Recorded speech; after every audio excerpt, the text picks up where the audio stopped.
तो deflection of a beam पढ़ रहे थे, तो अपन ने इंट्रोडक्शन पढ़ लिया था। देखो इंट्रोडक्शन बड़ा इंपॉर्टेंट है, 15 मिनट का है।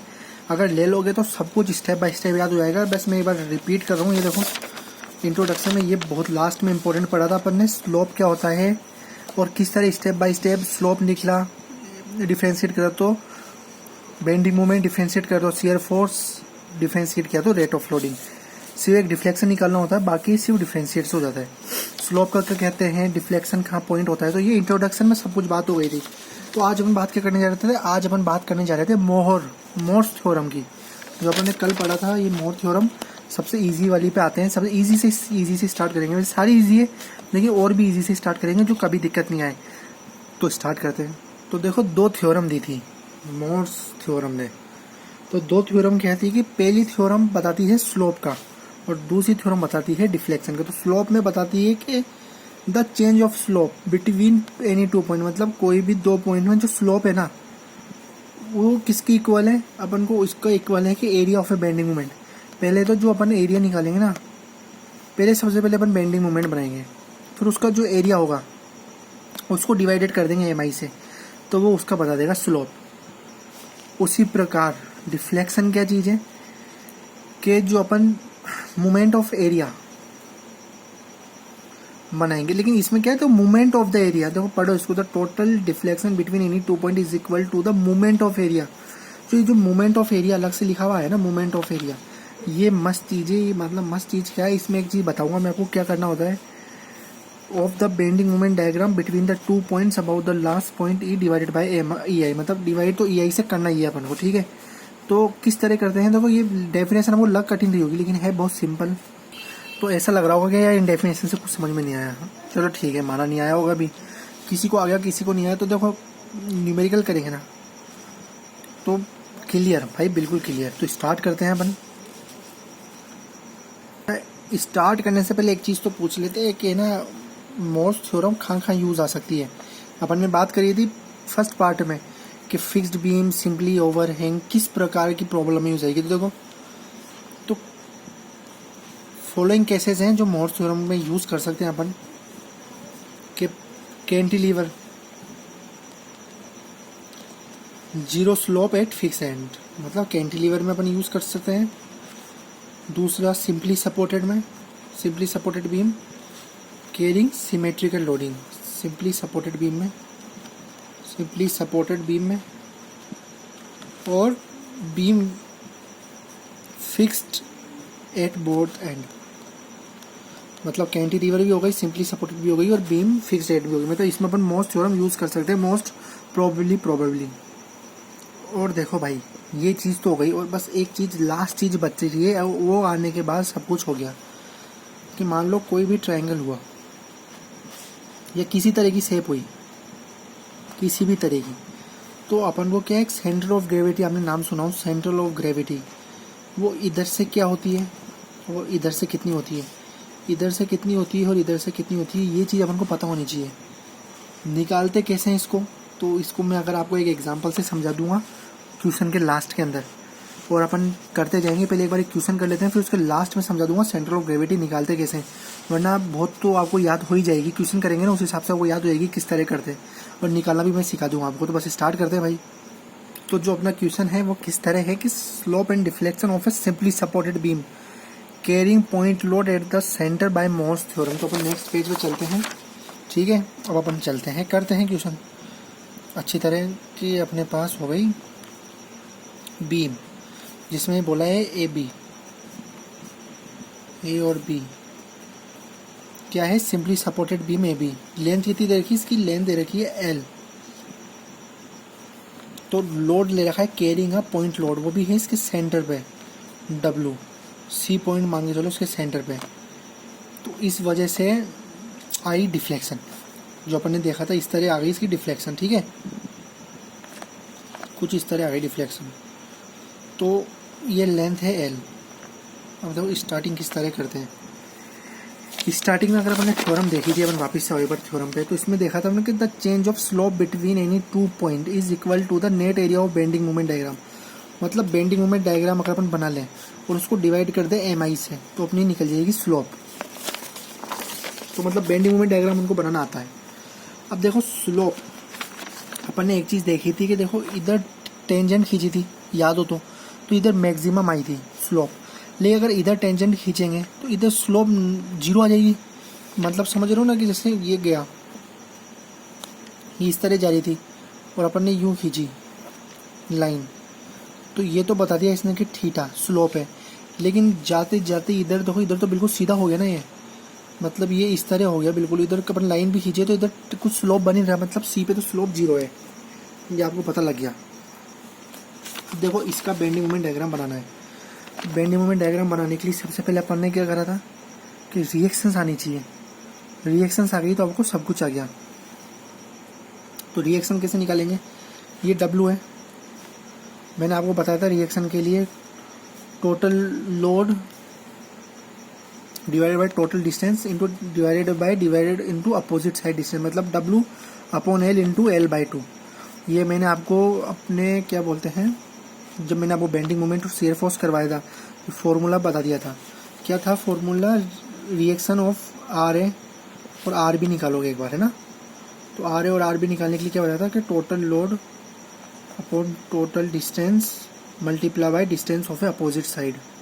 तो अपोजिट साइड की डिस्टेंस मतलब total load W, total distance L और अपोजिट साइड की डिस्टेंस, मतलब ये अपोजिट साइड हो गया ना दूसरा वाला पार्ट, तो इंटू L/2 तो L से L कट गया, मतलब W/2 मतलब इसकी रिएक्शन आ गई W/2।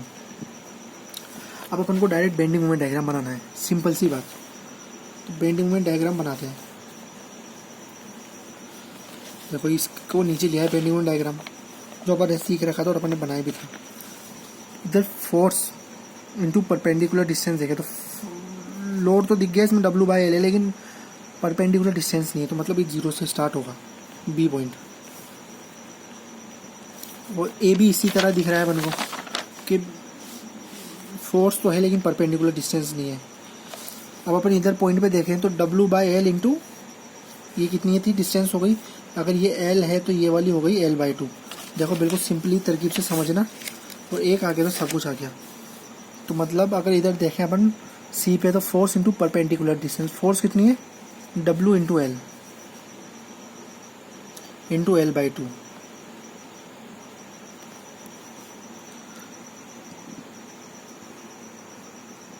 अरे यार ये L से L कर गया तो W/2 है ना, ये देखो थोड़ा बस क्या करा सही है, लिखने में थोड़ी गलती कर दी। तो W/2 ये वाली फोर्स W/2 इंटू ये वाली कितनी L/2 तो कितना आ गया, ये आ गया W/4। तो मतलब ये आ गया W/4, इधर आ गया अपन W/4 पे आ गए। पॉइंट लोड है तो किस तरह जाएगा ये आपको मैंने सब कुछ बता दिया, शियर फोर्स और बेंडिंग मोमेंट में। तो मतलब ये बेंडिंग मोमेंट तो आना चाहिए देखो ये सीखने के लिए। तो W/4 आ गए। तो अपन वापस से देख लो कि अपन W/L इंटू L और W/L इंटू L, मतलब ये अपोजिट साइड की डायरेक्शन मतलब 0 हो जाएगी, मतलब 0 हो जाएगी। तो जो अपना बेंडिंग मोमेंट है वो A पे आते आते वापस से 0 आ जाएगा। ये आ गया 0, करके देख लो चाहे से। तो ये चीज़ आ गई, क्या आ गई, WL/4 आ गई bending moment diagram. Bending moment diagram तो आना ही चाहिए। और अपन ने ये जब भी भाई स्टार्टिंग में क्या करा, shear force bending moment diagram आपको मैंने बता दिया, ठीक है। Shear force bending moment diagram निकालना सिखा दिया। इलास्टिक कांस्टेंट से आपको E बता दिया क्या होता है, इलास्टिक I क्या होता है। इसके बाद आया अपन इस पे। तो अगर आप बेंडिंग मोमेंट नहीं आता तो यार उसको आपको सीखना पड़ेगा यार। अब उसके लिए तो मैं क्या नहीं कर सकता, अगर मैं वापस बताने मतलब आपको बताऊंगा तो बहुत ज़्यादा टाइम जाएगा। तो ये A पॉइंट है, ये B पॉइंट है, और उसमें अपन ने बेंडिंग मोमेंट डायग्राम बना लिया। तो ये आ गया WL/4। अब थ्योरम फर्स्ट पे आ जाओ। देखो हो गया सोल्व मोर थ्योरम फर्स्ट पे आ जाओ। इसने क्या बोला, इधर पढ़ो कि the change of to slope between any 2 point is equal to the net area of bending moment diagram. Net area of a bending moment diagram it divided by MI, ठीक है। ये इसने ये बोला, तो मतलब क्या करना है, तो अपन को एरिया निकालना है एनी 2 पॉइंट का, मतलब A और C का निकाल लेते हैं। तो स्लोप निकाल रहे हैं, देखो slope at A, slope at A की बात करते हैं, मतलब इधर की स्लोप की देखते हैं। ये जो स्लोप है ना ये ए पे देखते हैं, बी पे भी देख सकते हैं, ए पे भी देख सकते हैं। तो अपन ने एरिया ले लिया, तो area of a bending moment diagram है, बेंडिंग मोमेंट डायग्राम है, तो area of bending moment diagram between कौन सा ए एंड सी, 2 पॉइंट की बात करी थी जो अपन ने थ्योरम में लिखी थी, और डिवाइडेड बाय क्या करना है ई आई, यही थ्योरम लिखी थी अपन ने भाई। अगर आपको कोई कन्फ्यूजन हो तो आप पीछे से पढ़ लो, बिल्कुल वही थ्योरम लिखी थी कि area of a bending moment between A and C divided by E I. Slope कहाँ होता है, ए बी पे, जो अपन ने डायग्राम में फर्स्ट पार्ट में देखा था, बिल्कुल देखा था। इधर स्लोप बताता है, ये देखो इस जगह मैंने आपको एक बार करके ही बता दिया, स्लोप बताता है इस जगह ए पे मैक्सिमम और बी पे मैक्सिमम, तो स्लोप एट ए देख रहे हैं। तो अब एरिया ऑफ ए ट्राइंगल तो सबको आता है भाई, नहीं आता तो आप बताओ जरा। एरिया ऑफ ए ट्राइंगल तो आता ही है, area of A triangle, area of A triangle कौन सा, बिटवीन ए एंड सी, ए और सी ये है, तो मतलब half into base into height, half into base कितना है, बेस है L/2, हाइट कितनी है, बेंडिंग मोमेंट डायग्राम से हाइट आ गई WL इंटू बाय 4, तो कितनी हो गई, ये करो सॉल्व, ये हो गई WL square upon 4 to 8 into 16, WL square upon 16। तो ये आ गया भाई स्लोप एट ए, मतलब स्लोप एट ए। और क्या लिख सकते हैं अपन, थीटा ए, अपन ने बात करी थी थीटा ए निकाला है, तो थीटा ए लिख दो, तो थीटा ए क्या लिखोगे, WL square upon 16 divided by E I, E I को मत भूलना भाई, ई आई इज मैन। तो देखो स्लोप निकल गया मोर्स थ्योरम से। अब अपन बात करते हैं बेंडिंग मोमेंट डायग्राम की। बेंडिंग मोमेंट डायग्राम मतलब समझे नहीं, मतलब स्लोप कर लिया, अब हम करते हैं डिफ्लेक्शन की बात। डिफ्लेक्शन की बात क्या करना है, इसमें मैंने आपको बोला था कि movement of area of a bending moment diagram, मतलब मूवमेंट निकालना है, मतलब किस तरह निकालना है। तो देखो स्लोप निकाल लिया, अब अपन बात करते हैं डिफ्लेक्शन की। डिफ्लेक्शन क्या होता है, डिफ्लेक्शन होता है वाई। तो देखो इसने क्या बोला है कि वाई इज इक्वल टू कि मूवमेंट ऑफ एरिया, मतलब एरिया तो आपको निकालना है लेकिन उसको आपको मल्टीप्लाई करना है। मूवमेंट ऑफ एरिया कब निकलता है, जब आप उसको है ना उसके CG से मल्टीप्लाई कर देते हो। ये एक बार मतलब इसके CG पॉइंट से अगर मल्टीप्लाई करते हो तो सेंटर ऑफ ग्रेविटी से, जिस साइड से आप ले रहे हो उससे अगर आप डिवाइड कर देते हो ना, वो उसकी CG होती है। CG मैंने आपको जैसे बताया, ये कोई ट्राइंगल है, यहाँ से इसकी CG पे क्या है, ये कितने पर है, ये कितने पर, CG मतलब सेंटर ऑफ ग्रेविटी कितनी है इसकी। मतलब एक ऐसा पॉइंट होता है ना सेंटर ऑफ ग्रेविटी, आपने पढ़ा हो कि बिल्कुल जैसे हाथ है, तो हाथ के सेंटर ऑफ ग्रेविटी कहीं ना कहीं लाई करता होगा, इस तरह समझ रहे हो आप। तो अब देखो अपन करते हैं बिल्कुल स्टार्ट। तो एरिया अपन ने निकाल लिया, एरिया चेंज नहीं होगा। एरिया क्या है, WL स्क्वायर अपॉन 16, ये अपने एरिया निकाल लिया था यहाँ पर, WL स्क्वायर अपॉन 16। अब अपन बात करते हैं एक्स की, मतलब सेंटर ऑफ ग्रेविटी। अब देखो अपन कहाँ से निकाल रहे हैं, स्लोप एट ए से निकाल रहे हैं, तो ऐसे ही अपन बात करेंगे किसकी, सेंटर ऑफ ग्रेविटी की। तो सेंटर ऑफ ग्रेविटी यहाँ से कितनी होती है, याद रखना इसको, ये होती है 2/3 इंटू L/2। अब L/2 क्यों आया, क्योंकि ये जो लेंथ है वो है L/2,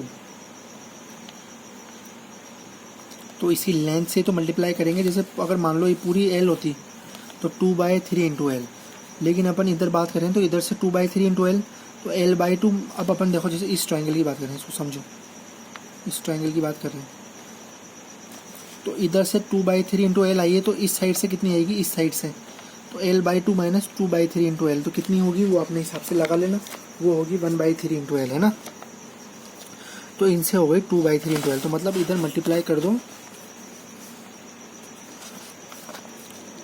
2/3 इंटू L/2, तो 2 से 2 गया, मतलब L/3 आ गई, L/3 आ गई। तो इसको सोल्व करा तो ये आ गई WL क्यूब अपॉन 48, लेकिन पढ़ना क्या लिखा था, divided by E I. Divided by E I मतलब इसको डिवाइडेड बाई ई आई कर देंगे। ई आई मतलब ई आई वापस से ऊपर चल जाएगा, तो मतलब W L cube upon 48 into E I. तो भाई बिल्कुल इजीली करा है और इसमें कुछ भी दिक्कत नहीं आनी चाहिए। दिक्कत है तो कमेंट कर देना, वापस से समझा दूंगा, लेकिन यार मुझे तो नहीं लगता कहीं दिक्कत आएगी। सब कुछ हुआ है। वाई एक्स बार मतलब बता the central of gravity. Central of gravity ये याद करनी पड़ती है, ये निकालना आपको सिखा देंगे, लेकिन अगर याद करोगे तो वो ज़्यादा बेटर है कि जैसे आप 2-3 चीज़ की याद कर लो। जैसे इसमें मैंने आपको बताया था कि मान लो ये ट्राइंगल है,